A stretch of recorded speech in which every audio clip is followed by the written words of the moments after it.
Welcome to the first episode of the Validitude podcast. Our goal with this podcast is to bridge the gap between our listeners' goals and reality by bringing guests who have achieved incredible success. Okay. On today's episode, we have a very special, inspirational, and extraordinary woman. She is the founder and CEO of Sport Hub. She's also an associate professor in the University of Obafemi Awolowo. She has a master's of medicine and surgery. She has a PhD in public health. She's also a personal development coach. Please help me in welcoming the one and only Dr. Macellina Ijadunola. Thank you so much for having me, Ayabami. And I'm so grateful to be here on Validitude, your maiden episode. Thank you so much for being with us, ma'am. Researching you, I see that you are into a lot of stuffs. You run a business, you also lecture, a personal development coach. You have different publications, both international and local. How are you able to do all of this and yet still be productive, still be able to, be a mom and achieve incredible results? Thank you so much. It's about persistence, really, for me. Every time I achieve a milestone, I think about what's next for me. And in particularly, when I finished my PhD, I thought about what's next for me. And value is the name of the game. Value. What am I doing to the community?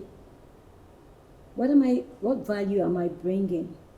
And I thought that something was necessary or was important for me to create a niche for myself, having gone through all the rigor of academics. And so it's passion to be an entrepreneur, focus and persistence in anything I do at any time. That has helped me. Wow. That's so powerful. So what made you venture into business? And what is the inspiration behind Sport Hub?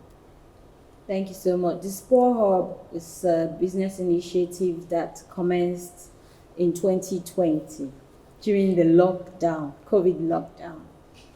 And then I had recently completed my PhD program.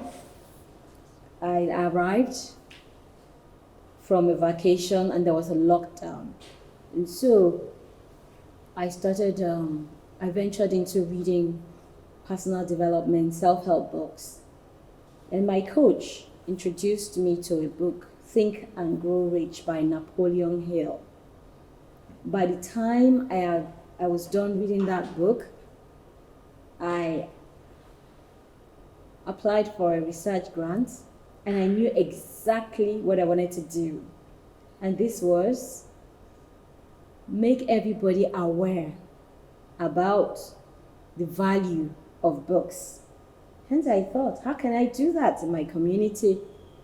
The best way to do it was to start a bookstore and an innovative area where people can sit and mastermind, power of the mastermind. Some key terms that I picked from the book, Think and Grow Rich by Napoleon Hill. This helped me, and there was an opening available. My friend informed me that her store was available, and so I keyed into it first. She asked me, what do I want to do there? I said, I don't have an idea. I have no clue first, but I want to engage in a business that gives value beyond, purchase of a book. And so we're not just a bookstore. The Sport Hub is an innovative center whereby we have mastermind meetings and also to help startups, to give counseling, coaching, advice. And I also went into personal development to become a fellow of the Thinking into Results program of the Proctor Gallagher Institute. I was coached by the consultants in Thought Energy Consulting. And that's how it all started. Wow, that's so impressive. Talking about the book Think and Grow Rich, how does, because I've read the book, but I want to ask, how does our mindset affect us, both life and in business? Because some people say the level of success is determined by the level of your mindset, your thinking pattern. How does mindset play a role in running a business? You see, thank you for that question. As a Man Thinketh is another great book. It says man can never rise above the height of his thoughts. We become what we think about all day long. It starts from ideas. People have fantasies and ideas from when we were young. Many children say they want to be pilots, they want to be ballerinas, they want to be musicians, they want to be this, they want to be that. But somewhere along the line, we stop nurturing those ideas because society will tell you it's not possible. You need to read, you need to study, you need to, the focus is taken away from our fantasy. It's good to study, to read, but the way it is being put is as if those things don't have an end to us achieving our fantasies. And many of times we stop dreaming. Our ideas take flights only if we work on our mindset. Sometimes when we execute a project or implement an idea, we would have thought it through in our mind, visualized it, see the picture of it. Has it happened to you before like that? That's exactly it. And then that means we have stopped fearing the success or failure of this. Sometimes we think it will fail. We have these limiting ideas and believe that that idea would not work, but only if we decide to make it work. Also, it's spiritual. According to the Bible, it says that we can only be renewed by the we can only be transformed by the renewing of our minds. And so our mind is very possible. It's a very powerful site or a place where we think and conceive ideas. Success, they say, is 95% mindset, 5% strategy. Wow, that's so powerful, so powerful. You have a theory that says let them, and so I want you to talk about it because it's very, I think it's going to be very helpful because you talked about people being affected by, approval. They're waiting for approval from other people, and some people they have big dreams, but when they tell it to small-minded people, they really downplay their dreams, and because of that. So can you just tell us about the let them theory? Thank you. Wow, you've really been following my Instagram handles. That's impressive. The let them theory is, I heard it on one of the podcasts by a motivational speaker, I've forgotten who. The let them theory says you don't need to prove yourself to anybody. Constantly, we keep seeking validation. We keep seeking approval. We keep seeking what will people say about me and what people think about me if I start this venture, this idea. And so you just let them think what they want. Because by the time you're bogged down or weighed down by thinking about what people think about you, you get distracted and then you go into doubts. And when you go into doubts, that idea never sees the light of day. It never becomes implemented. It never even goes to your imagination where you see yourself achieving that goal. And so why don't you just let them? For example, if you didn't let them, would you be here today? That's it. And so for startups, when you sell your idea or you pitch your idea to like-minded people who will carry out your vision, who would see your vision and encourage you, you're fine. But when you pitch that idea to people who are not like-minded, who won't see that vision and will tell you it's a waste of time. Oh, people have done this before. What makes yours unique? You now start to doubt yourself. So you don't have to think that you're correct or make people think that you're always correct. Just walk, be on your lane, do what you have to do to achieve your goals. Tick your boxes. Don't bother about the how or the how nots. Focus on the possibilities. When you focus on the possibilities and you don't need people's approval ratings, you have let them. Wow, I love that so much. Honestly, I love that. Thank you. Yes, I love that. You have, let me say, you have reached the peak in the academic career, and you also do business. There are some people that say you don't need a degree to be successful in life. You don't need to go to school. They say the richest people in the world, they are dropouts, and but what's your thought on that, and how has your knowledge, your academic knowledge, be able to help you in running your business? Thank you. My academic, I must say something. Can I tell you something? That my academic progression and pathway did not help me run my business. It's my childhood fantasy that helped me. Growing back in the time, growing up as a child, when I was about 9 years old, sometimes 11, I bought a crate of Coca-Cola. And I told my neighbors, don't go so far to buy Coke. I sell. I started selling Coke, even at that very young age. And I finished selling my first Coke. I saved, put my money in Colo, piggy bank, clay ones. And so my mom was broke one time, and she broke my Colo. I came back from school, my Colo was broken. My mom broke my Colo, and then I stopped my business. Also, I picked it up later. What did I do? Coconut candy. There was a coconut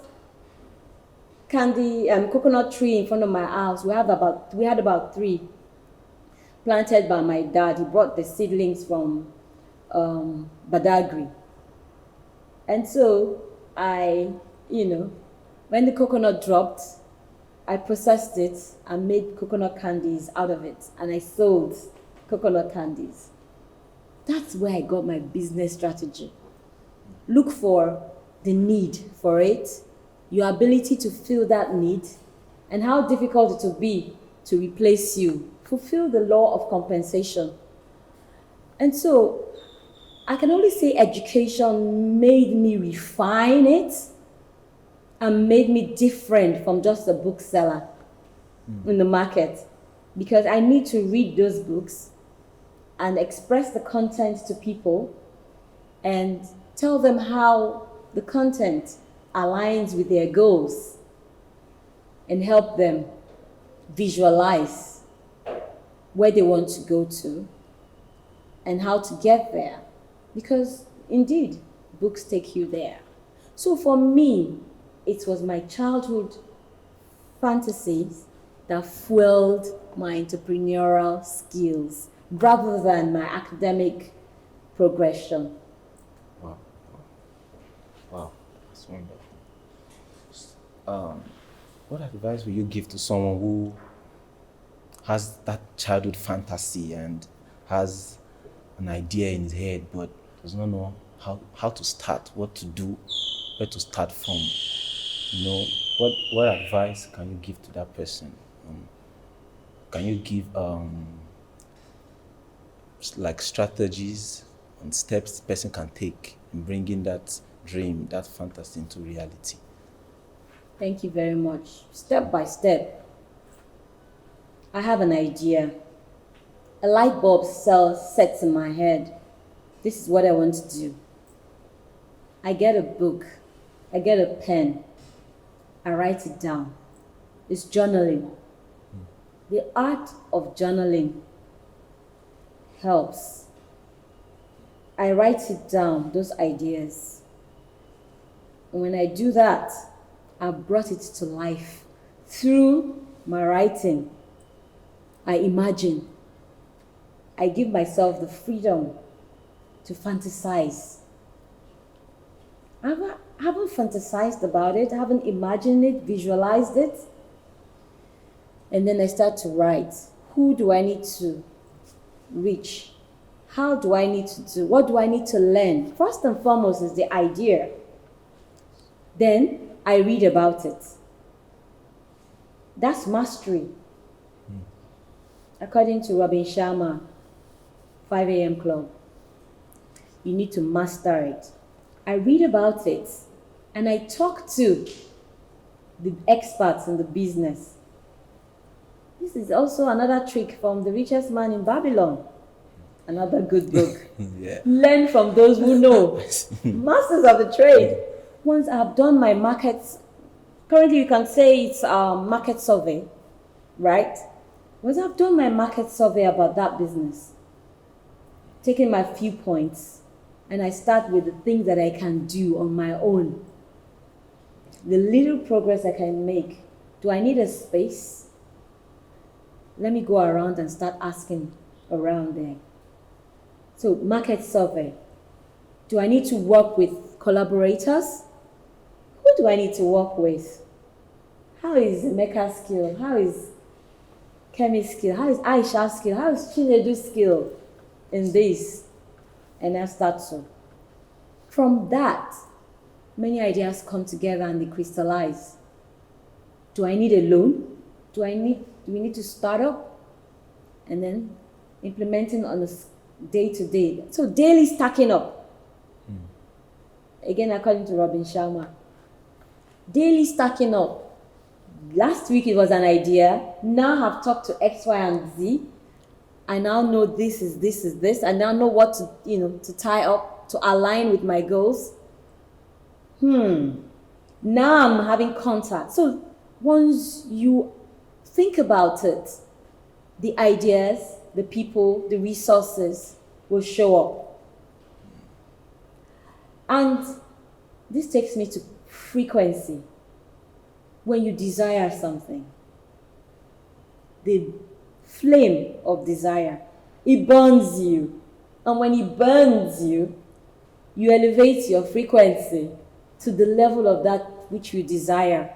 You will find out that people, ideas, connections will keep looking for you. That's how the universe works.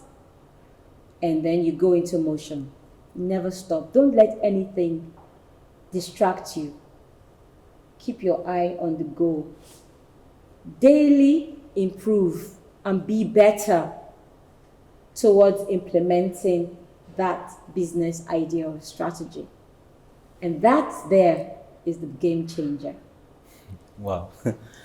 I see you really be reading those self-development books. And that's wonderful. On your Instagram profile, you posted a video, and on the caption you said, "Rejection is God's protection." And when I read it, I was amazed because I felt, somebody who has just been rejected, maybe pitched his idea, he was rejected, wants to launch a book, was rejected by a publisher, or maybe someone in school who is failing and being rejected. How is being rejected God protecting us? And what's your advice to that kind of person? How can that person, turn that failure into success, or that rejection into success? Fantastic. Let me go to the story of Thomas Edison, the greatest inventor at that time. Many of us know we've heard about Thomas Edison, but did you know this story about him in school? One time, his mom got a letter and hid it and started homeschooling him. Years after he went through his mom's things, his mom passed on, and he saw a letter in a box, a rustic box, and it read something like this. I might not be exactly accurate. That your child, something like, is not brilliant or is not good enough, and we cannot teach him in school. We suggest you homeschool him. So he brought the letter home to his mom, and his mom asked his mom what was there. And his mom said, well, your child is too good for our school. We suggest you homeschool him. He'll become a better person. Something like that. He never knew it was a rejection letter from school. His mom homeschooled him. And when we hear of Thomas Edison, who created or who invented the light bulb? Did you think the person who invented the light bulb tried once, twice, 3 times, 4 times? It was about 1,000 times. And the 1,000th time or thereabout was a success.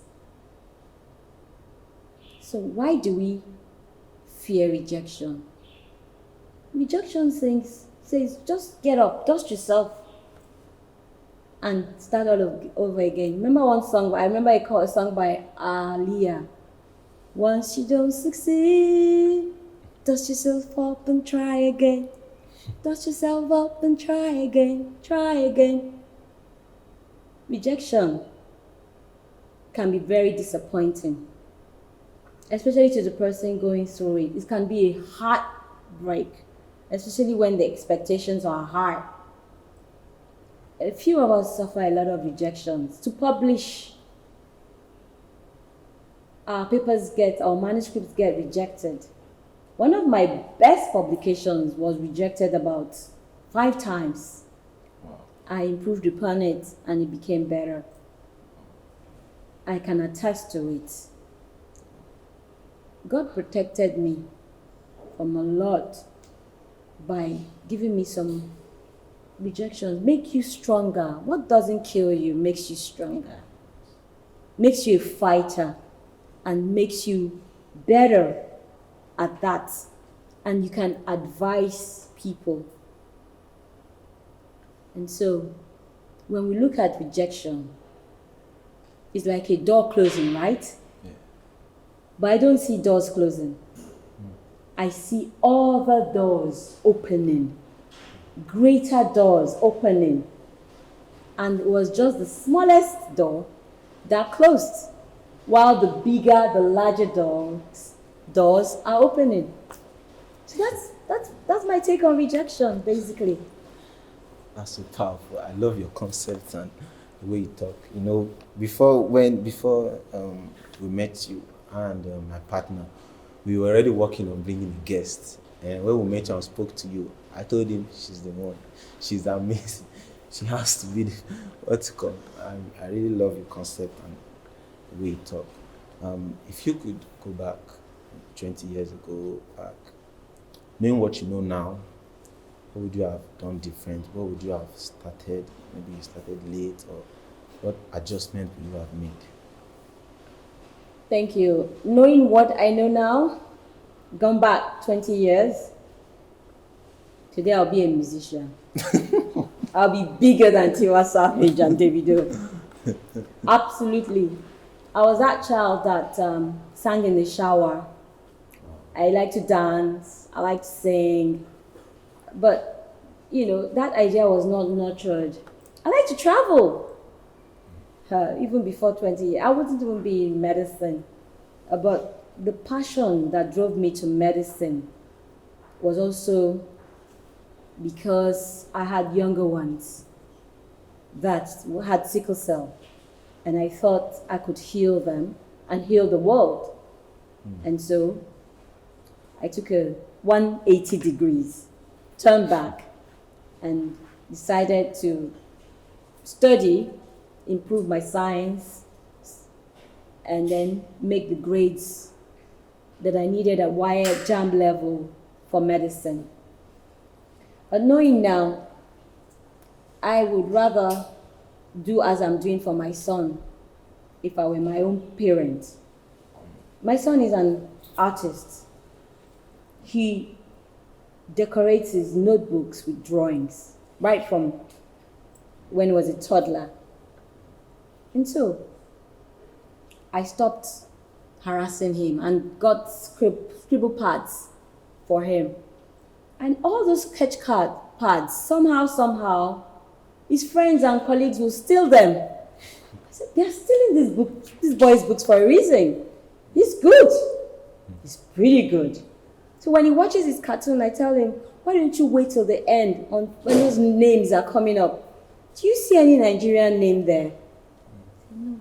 And then so, why can't you be one of them? And that's how he loved to do animation. And so now, we're trying to get him into animation because that's his desire, that's his purpose. If your hobby is your work, you will never work a day in your life. And so going back 20 years or more, I'll probably be a musician. Well, and you have a pretty nice voice. I think you'll make it to music. Thank you. Yeah, thank you. Talking about passions. People say you should follow your passion, do what you love.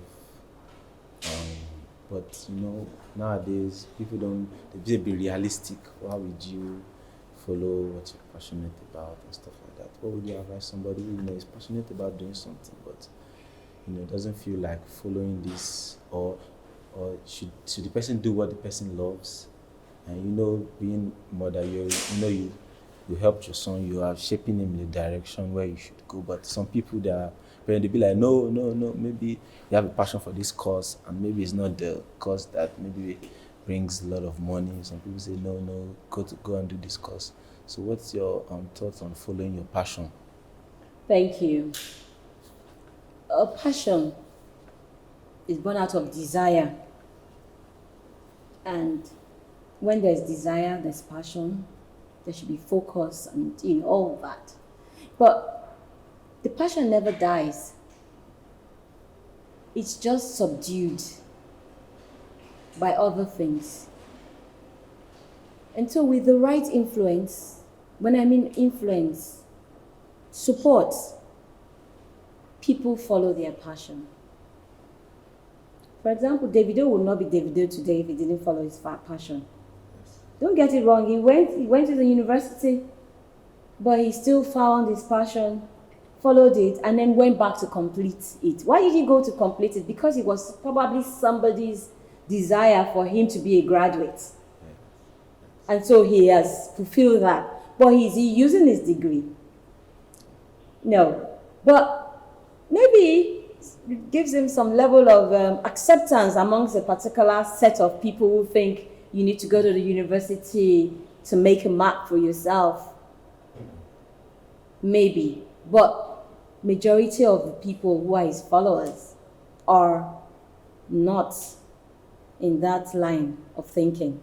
And so passion, individual's passion, what makes it blossom is the right environment and the zeal from within for that person to stay focused on that. And that's what my son has consistently done. Irrespective of what, he isolates other subjects. Anything that has to do with graphics, art, he excels. Storytelling, CRS, he excels. And that has been consistent pathway for him. All you need to do is to look at his results. And what does the results show? This guy is an artist. He's a creative person. And so it would be a waste of time telling him to go into Aki because you want him to go scientific or others. That's just his example. And look at my own example, my own passion about music. He probably never saw the light of day, but did he die? He didn't die. It's subdued. Don't be surprised I might still get there. I won't be. So with desire, with the right enablers, I call them enablers, peers, friends, family, environment, community, that person will soar, but the passion never dies. So my last question for you is, at the end of your life, what do you want to be remembered for? What's the impact you want to leave in the world? Value. The value you have given to people. The awareness I have created through reading, through counseling, through them meeting me. Have I made them feel, have I left them with an impression of increase, making them feel better than they felt or than they were before they met me? That's my desire. According to the book, Science of Getting Rich by Wallace D. Wattle. Leave every person you meet with an impression of increase. Leave them better off than they were when they met you. As a medical doctor also, that's our goal, to make people feel better physically, right? Yes. And so I've upped that game. Make people feel better physically, spiritually, professionally, business-wise, mindset-wise, their understanding about some key concepts of life, the universe, the workings of the law of the universe, in alignment with their goals. Make them feel better. Wow. Thank you so much. Thank you so much. You're welcome. Where can people find you on social media? Because I want people to, check your stuff out, because it's very inspiring. So where can people find you on social media? Thank you. We can find us at the Spore Hub, THESPURHUB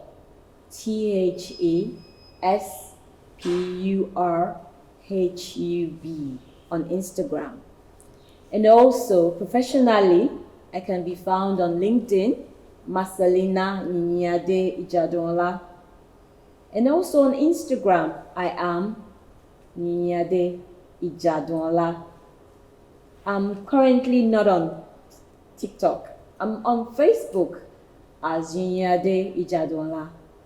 But currently I'm building up my Instagram in line with what I believe, personal development, self-help. And my entrepreneur handle is the Spore Hub. So many things we do, workshops, the books we have, our book reviews, book clubs are all there on our Instagram at the Spore Hub. Wow. Thank you so much. Thank you so much, guys, for watching this episode. Please make sure you subscribe for more beautiful content like this, and follow us on our social media platforms. Once again, thank you so much, Ma, for being with us. Thank you so much, Valetitude, for having me. Talk more about value. So value, yes. Have a nice day. Thank you so much.